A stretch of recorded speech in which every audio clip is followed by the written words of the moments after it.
ready to go.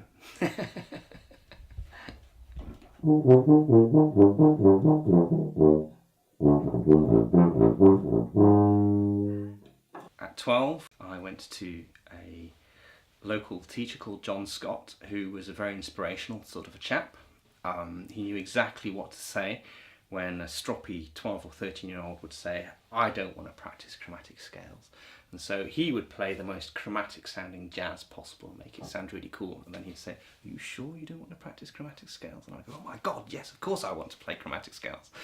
And halfway through that year, the tuba player in the band, school band, gave up and nobody signed up. And on the last day, a friend of mine called Andrew Butler wrote my name down as a joke. And the music teacher came to me and said, Nicholas, it's good that you want to play the tuba. And this was news to me.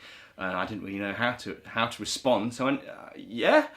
And so that's how I got lumbered with the tuba. From about the age of 12, people had said to me, you're really good at music, Nicholas. Why don't you audition for this next thing? So I'd audition for the next thing, get in, and then 6 months later, the person in charge of that would go, you're already good at this, Nicholas. Why don't you audition for the next thing? And this is how I sort of progressed.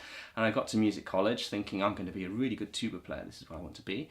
And spent most of my time at the Royal College counting bars, rest in orchestral rehearsals. And that was something I didn't want to do. So I did play professionally for a couple of years after the Royal College of Music, but in the end, I went on to do other things like computer programming. But I guess the best thing about the Royal College is that I met my wife there. So that's the story of music for me in a nutshell.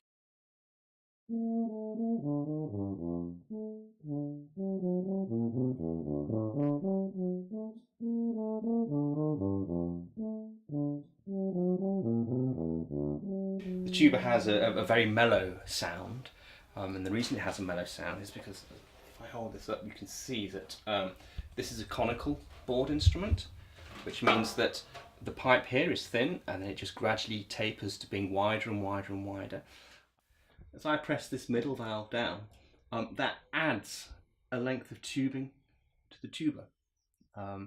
So it actually sounds lower.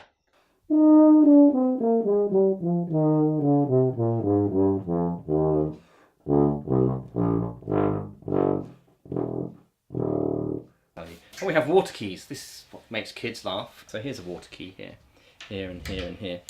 And it's condensation, not spit. But condensation will build up and block the pipe and make it gurgle. And so we just open it up like that, and the water comes out. And so this is why you see puddles underneath tuba. Well, all brass players really. Mouth technique, my embouchure, which is how I hold my lips and my mouth against the mouthpiece, so that I play comfortably and effectively. It's also why tuba players and brass players in general are really good kissers. Anyway, so what I do is I buzz my lips, like that. Doing the same thing gets me the angry wasp, and then doing the same thing gets me a note.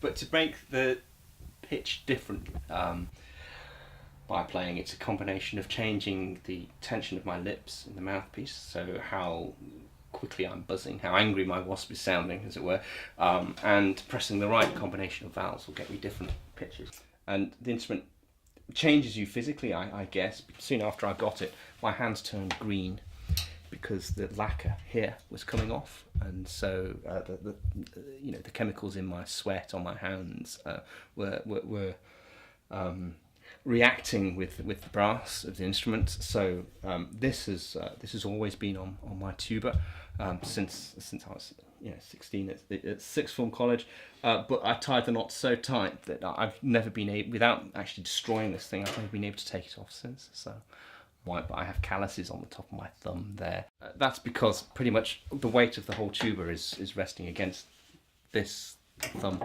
here. When I was at music college and playing this all day, every day, I used to go and see an osteopath, and he would sort of try and correct my spine because it would bend over. It's heavy enough to swear about anyway. So to play the tuba, you're shifting an awful lot of air. It changes the way your lips are as well. So after I've been playing a long time, my face will hurt. It will ache because, yeah, I'm doing something physical. It's just with muscles. Most people don't do physical things with. Different instruments feel different to play, even of the same model. They just blow differently, is perhaps the way I would describe it. An old teacher, a horn player I used to know, he said, the thing about playing a brass instrument is that you've got to blow them in.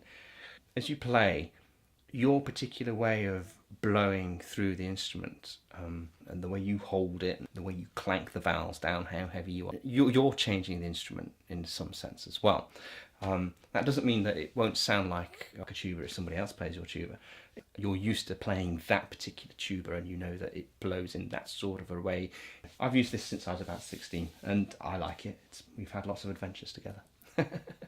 The tuba is recording history, in that, I don't know if you can see here, there's a bit of a dent here.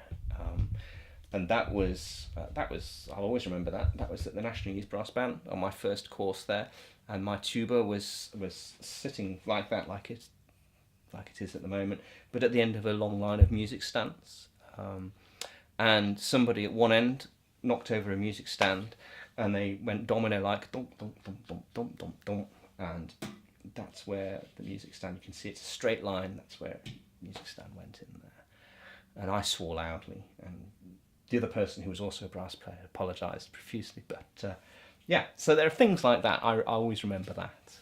It's an object full of memories. Music courses that I went on, friends that I played with.